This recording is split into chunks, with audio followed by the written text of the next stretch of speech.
What's going on, everyone? Welcome to another edition of Unscripted. Today, we're doing our NCAA Week 3 game previews. I'm going to be your host and producer, Logan Landers, and joining me to talk about these great games we have coming up this weekend, of course, the man on top, Jay McLovin. What's up, man? I am doing great, brother. Doing great.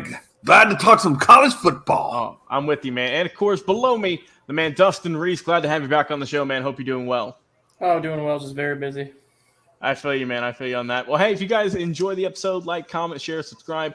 All of our social media channels you can see right here. Facebook, X, formerly known as Twitter, of course, TikTok, YouTube, and on Twitch for some amazing content each and every single week. Let's go check us out on all of those platforms. Well, guys, let's just go ahead and get right into it. Let's talk about these games coming up this weekend. First one we're going to be dissecting is Mississippi State, the Bulldogs, taking on the LSU Tigers. Jay McLovin, you have the floor to give your analysis and your final score.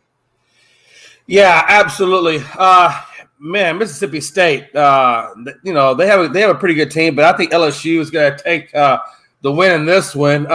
SEC opener for both teams. So it's going to be a big game for both of these guys. Probably the biggest one they've played so far. Mississippi State is under a new coach, Zach Arnett. And so obviously that brings in a new offensive philosophy. Mississippi State used to be the air raid team. Now they're going to be a little bit more physical. I think we'll see a little bit more of a run game approach. So it's going to be interesting to see how that transcends from what they were doing. LSU is recovering from that FSU meltdown in the second quarter. I don't know if you watched that, but geez Louise, man, I don't know how you get up, 17-14 at the half, and then you just get brutally crushed in the second half. I think they gave up 10 points in the third, 21 in the fourth. So that would be a concern for me with LSU is can they keep the momentum across four quarters, or will they have another breakdown like they did against FSU? Because the next one I think they played was, Grambling. I mean, nobody gives a damn about Grambling. Grambling's Grambling, So that really has no merit. The 72-10 win, that really has no merit, in my opinion, right? I want to see what they do against the big teams that they're going to be going up against. Jaden Daniels is probably bright spot for me. He did complete 66% of his passes, or he's 66 right now for the season passer. And I think Mississippi State, Jaquavius Marks, I think should see a lot of carries. He had 127 rushes, 59 catches against Southeast Louisiana. Of course, it is Southeast Louisiana, so I like to keep those things in perspective. But if Mississippi State can get that running game going, and if LSU can get their passing game, continue with their passing game and not have a second half meltdown, it could be a very interesting game. But I do have LSU in a close one, 28-24. All right, stat guy Dustin Reese, how's this game going to go? Like Jay said, this is the first conference opener for both opponents. LSU had an opportunity to kind of cement themselves as a top 10 team that first game of the season against Florida State, and then got the doors blown off of them before they took their frustration out on Grambling last week, 72-10.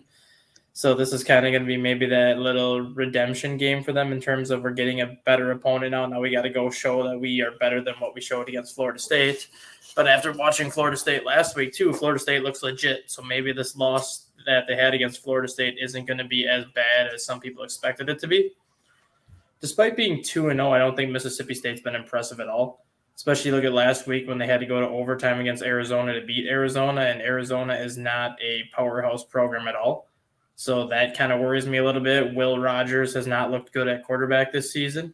Jaden Daniels has looked extremely good at quarterback this season, and obviously quarterback play in the SEC is always the ultimate deciding factor. Whoever has the better quarterback, chances are they win. I think LSU is still one of the top 2 or 3 teams in this conference, regardless of how that first game went, and I do expect them to be in the running for an SEC championship game appearance at the end of the season. I think they handle business this week, 31-17.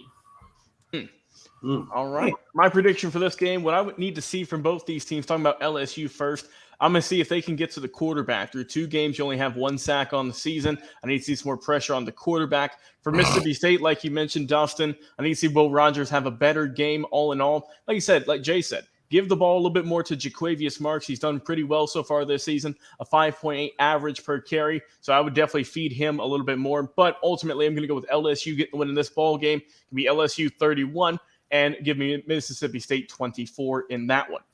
Going on to the next game here, fellas. Georgia-South Carolina battle, of course, in the SEC. Will the Bulldogs go a perfect 3-0, or will South Carolina play the ultimate spoiler? Dustin, I'll let you start things off. The only team that can beat Georgia right now, in my opinion, is Georgia themselves. I mean, this team is looking like the old Alabama teams of the early 2010 era when Nick Saban pretty much had them the class of the NCAA, and then once Georgia finally caught them, Georgia's now kind of overtaken that role as the kings of the college football world. It does help that Kirby Smart was an assistant under Nick Saban, so he kind of learned from one of the best there ever was to do it and how to build a program. South Carolina, to me, is always one of the more frustrating programs in the SEC. From a talent level, you could argue that they have just as much talent as anybody else in that conference, but for whatever reason, they can't put it together. They have a very good quarterback in Spencer Rattler, who was the top quarterback when he came out of high school, when he signed with Oklahoma originally, and he just fizzled out in 1 year at Oklahoma and kind of has been a shell of himself since. Georgia did struggle in the first half last week, but they ended up scoring 35 points in the second quarter after being tied 0-0 in the first quarter, so we kind of saw a little bit of adversity for Georgia last week, but then they kind of erased that adversity in about a 15-minute stretch and played basically flawless football. Their winning streak is going to continue. They're not going to really be tested, I don't think, until the end of the season. Georgia wins 38-10. All right, Jay, who's winning this ball game? Yeah, I think it's a clear-cut Georgia, honestly. The one bright spot I really got to say, the one thing that concerned me a little bit would be that South Carolina Gamecocks, man, that's Spencer Rattler. He's got experience. I think that's the one position that they're a little bit better than Georgia at is at the quarterback position, and that's only because Georgia's quarterback is still young. So I do think they have the edge at quarterback, but that's really about where it ends for me. Spencer Rattler, I think if they take a page, if Georgia takes a page out of the defense, and put pressure on Spencer Rattler, North Carolina. If Georgia takes that, that's what I'm praying so messed up. If Georgia takes a page out of North Carolina's playbook and puts pressure on Spencer Rattler, then I think that's going to be huge for them. Carson Beck at quarterback, Milton. They have a pretty good run game there. So I think all in all, man, I think UGA has had a soft schedule. They played against Martin and they played up against Ball State. So this really is kind of Georgia's first, I guess, test under the new quarterback that they have there and so forth. So I think this is going to be, this new look Georgia team will win. I'm going to give them 35-20 in this one. I think, the biggest thing that Georgia has to do is put pressure on Rattler. When he got sacked 9 times versus Carolina, I think that really was the recipe for success against that South Carolina team. So I really think it's going to require, ball control on the offensive side for Georgia and defensive pressure on the side of Georgia against his Gamecocks. But ultimately, I see it 35-20 Georgia. Yeah, I'm going to agree with both of you guys. I'm going to get Georgia winning this one. Final score for me is going to be 35-10. I think Georgia's just overall the better team. Something interesting, though, is Georgia's only racked up 1 sack in 2 games against far inferior competition. You tell me you only get 1 sack against Ball State and UT Martin. That's a little bit concerning. You got to be able to get pressure on the quarterback a little bit better in this game. Maybe this is the one where you finally break out. Like you mentioned, Jay, Spencer Rattler has been sacked 9 times already this season. Very young. As for South Carolina, what they have to do, try and figure out if you can get a running game. Because through the first 2 games, there has been none. 70 carries in total for 106 yards. That's not going to get it done against any team. So you got to get there. Also, if you're Georgia, watch out for Xavier Legette, 15 grabs on the year, leading the team by far with almost 300 yards and a touchdown through 2 games. These look very impressive so far for South Carolina, but I think overall Spencer Rattler is going to have to play a flawless game. I'm not sure if he can do so. I think Georgia's defense is going to just be hounding, and I think their offense is going to look even better like we've seen week after week. So once again, give me Georgia getting the win in this ball game, going 3-0 on the year. First real test, honestly. All right, next game, North Carolina, Minnesota. Who's getting the win in this one? Jay, you'll kick things off. Yeah, absolutely. So number 20, North Carolina, did beat South Carolina, so they already have a little bit of test underneath their prowess, or underneath their belt, with Drake May. God, look, I like Drake May, and it's going to be interesting to see where he gets drafted and if he comes out this year. I think correct me if I'm wrong, Logan. I believe this is his last year to play at the college level. Or is he?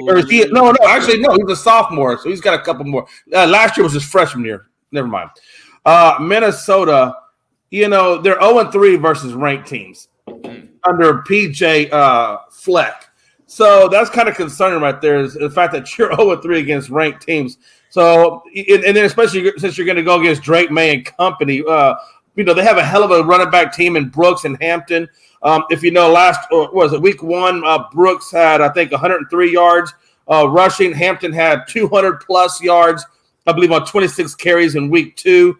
So they have a good run game. They have they have a good passing game, obviously, under Drake May. I think this is going to be a very well-balanced team that's going to come in against Minnesota. So I just don't think that Minnesota is going to be able to stop that. I will say that I think Minnesota racked up 219 yards rushing versus North Carolina. I think the Mountaineers, Appalachian Mountaineers, racked up 219. That's what it is, 219 yards versus North Carolina. So I think if Minnesota is going to have a chance at this North Carolina team, it's going to have to be on the ground. And so for that reason, I got this one. I didn't write down the score, but I think for North Carolina versus Minnesota, I'm going to go – I'm going to say it's going to be 21 – no, I'm going to go 28-7. 28-7, okay. All right, Dustin, who's won this one? Got Golden Gophers or Tar Heels? I will say that Drake May is probably my favorite player in college football. And if I wasn't a person that hates tanking, because I hate when teams say they want to tank to get like a good draft pick, I would want Minnesota Vikings to tank to get Drake May this year. But I don't want that to happen. So fair. Drake May is obviously the best player on the field in this game. And then you also have Mac Brown, who's arguably a top 5 college coach of all time, coaching on the one sideline against PJ Fleck, who's kind of one of the better younger coaches of the last decade. He turned around Central Michigan. He's come to Minnesota, and he's kind of made them a perennial Big Ten championship game contender, Big Ten West contender since he's gotten there. But Amari and Hampton, to me, is the key in this game. If you look at last season's stats, Amari and Hampton had 83 yards rushing all year long.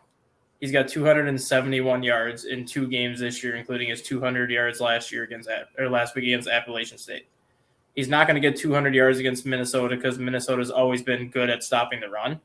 But if he can continue to do what he's done and get at least 100, maybe 110 yards against this Minnesota's front 7, that's going to be an element that the North Carolina offense has not had the last 2 years.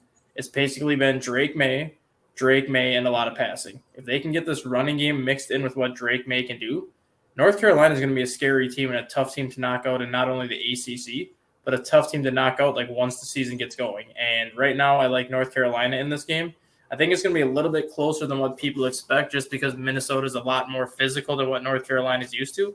But I think North Carolina wins 28-20. Well, Dustin, I'm right there with you pretty much. I got a 28-21 North Carolina win this one. But you brought up a great point. Omari at Hampton is as good as Drake May, as much hype as he gets. Hampton has arguably been the best player for that North Carolina team this year. With as many yards as he's racked up, he's already got 5 touchdowns on the year, for God's sake. But what worries me a little bit about North Carolina is that game against Appalachian State last week. They won in 2 overtimes. I mean, that was supposed to be an easy victory for them. So that gets me a little bit worried. Like I said, Drake May. You got to remember though. Look at last year though. It was 60-57 last year in 4 overtimes against Appalachian State. So Appalachian State, for whatever reason, loves playing North Carolina. I don't know what it is, man. I'm not sure what it is. As for Minnesota, they've looked pretty solid all around. Like I said, they're a very physical team. Their defense has done well. Only give up 16 points on the year in total. I think they have a good program. I think they're building something pretty well there. But I still am going to go with North Carolina with the slight advantage. Like I said, my final score 28-21 in this ball game. Coming up next, we got Michigan State taking on Washington.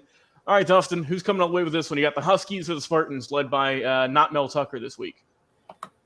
Well, not only is Mel Tucker not the coach at Michigan State anymore, but they also brought in their old coach, D'Antonio, to be on the staff. So I don't really know what his role is going to be at this point, but I think they're trying to get more so back to the old style of Michigan football or Michigan State football, that physical, pound the ball down your throat and kind of possession style football that they had when he was the head coach. And maybe having him there, you can kind of mold maybe one of Mel Tucker's assistants into that next guy going forward. But I love Washington in this game, and I'm going to say this right now. I kind of underestimated Michael Penix Jr. last year, but Michael Penix Jr. to me might be the Heisman favorite right now. This guy was at Indiana University for 3 years and basically put up decent numbers, but not great numbers because of the team that he was on. Indiana does not have a ton of talent compared to what Washington has. You give this guy the talent that he has in Washington, he is showing you that he is a legitimate top 3 quarterback in the country and a legitimate first-round pick in the NFL draft next year when he goes out. The guy's got a big arm. When it comes to throwing a deep ball, he completes 66% of his passes that are thrown over 35 yards in the air. That is an incredible feat that not many quarterbacks can have. Accuracy is one thing, but to be accurate when you're throwing the deep ball, that's going to be what takes your game to the next level. I think Washington wins going away. I think they win 41-21 just because I think Michigan State's going to be in for a rude awakening the rest of the season after this Mel Tucker debacle. Yeah. All right, Jay, who's winning this one? Yeah, I definitely agree with a lot of the things that Dustin just highlighted. Washington versus Michigan State. I got the score on that one, 35-28 in favor of Washington. Washington, has won the last 3 meetings between these guys. And they've been playing since 1969, but they don't play very often. But when they do play, it's usually Washington has come away with those. I think they've only lost, one time, to Michigan State, if memory serves correct. Dustin fact check me on that. I think they've lost 1 time. But, both teams, both teams, are good at certain things and certain things not good at. I think he was right when he said Penix Jr. coming over to Washington was like reliving or rebirthing his career for the draft. And I think he could have a shot at the Heisman. I think Caleb Williams is still my favorite, though. But Penix definitely is there. Washington defense has given up more yards than Michigan, 360 to 206. So that kind of is a slight concern for me. But, Carter, I think he had, 37 rushes, 224 touchdowns for MSU. So I think if I'm MSU, the key to this game for me, if I want to have a chance to beat Washington, I've got to have ball control. I got to control the clock. I got to keep the ball out of Penix Jr.'s hands so he can't hurt me in that direction. So if I'm them, I'm gonna do everything I can on defense to control what I can control on defense, and as far as on the offensive side of the ball, I'm running the hell out of it. I'm running the hell out of that ball just to try to do as much ball control and take away as much of our time clock management out of that. So hopefully I got a shot against Penix Jr., but ultimately I just don't think it's going to happen for Michigan State University. And so for those reasons, though, I do have 35-28 Washington. All right, for me, give me 41-17 Washington getting the big win in this one. Honestly, man, I just don't know how Michigan State's going to come out after the tumultuous week they've had. I'm not sure how they're going to look. I don't know if they're going to rally. I don't know if they're going to be down the dumps. It remains to be seen. I mean, that's just a testament to how those players are going to react to everything that's happened. But looking at this team, Michigan State, Jay, you brought up a good point. This team needs to just run the ball, control the clock. Also, their defense needs to be their strong suit once again in this game. They've got 10 sacks already on the year, pretty much. So they are looking really good on the defensive line.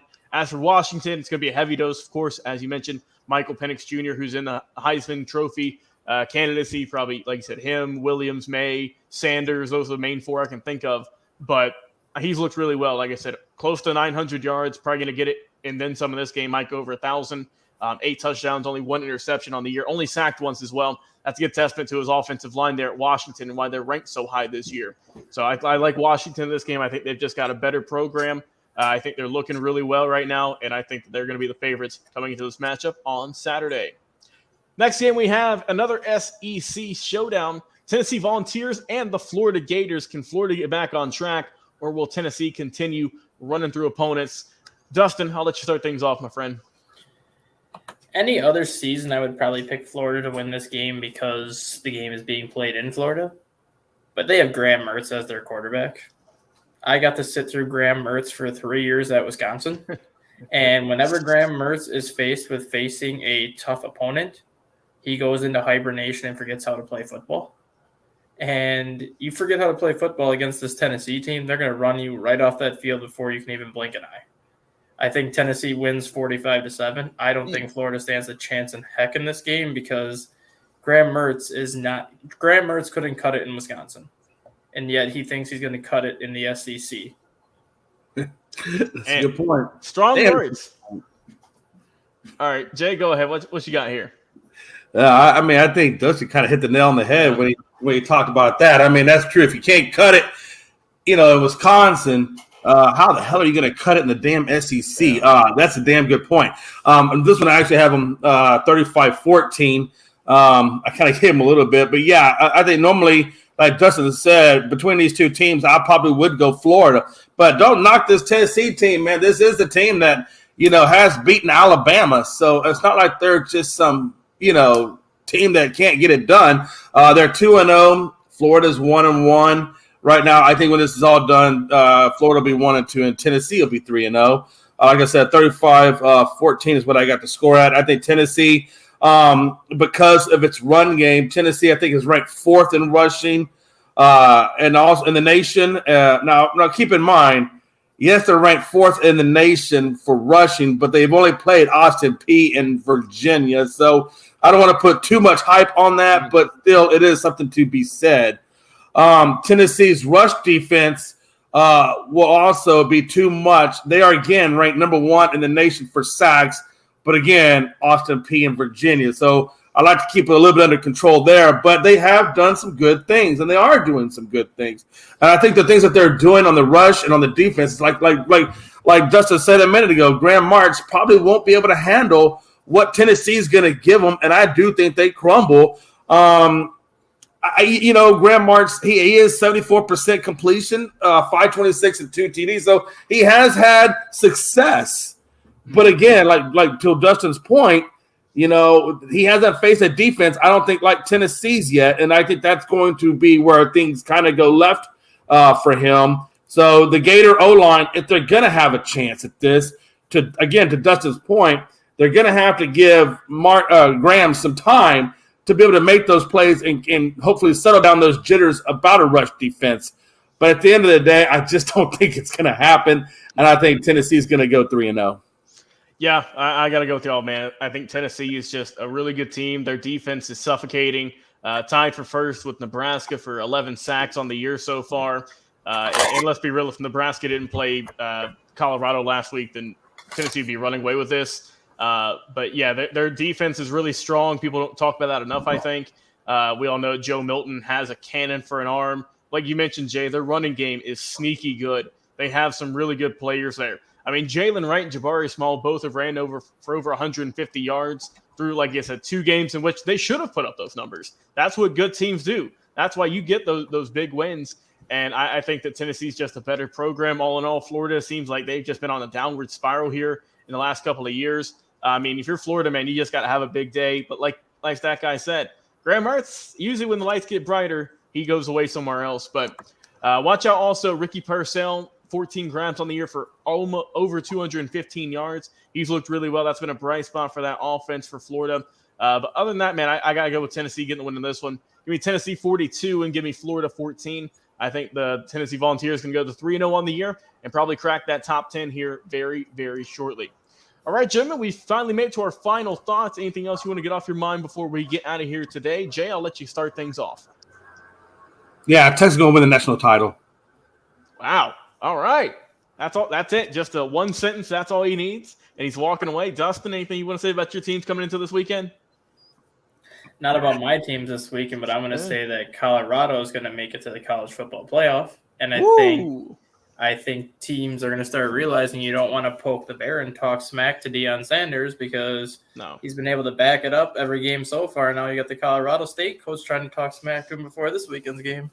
Yeah, and let me get that pulled up here. I did send over a quote. I gotta ask a question because he brought it up, and I've been wanting to ask that question, but at the same time I didn't know how much time. Dustin, I gotta ask you, man. Are we hyped up too much on Colorado and Sanders? No. Who they play? Nebraska? It doesn't matter.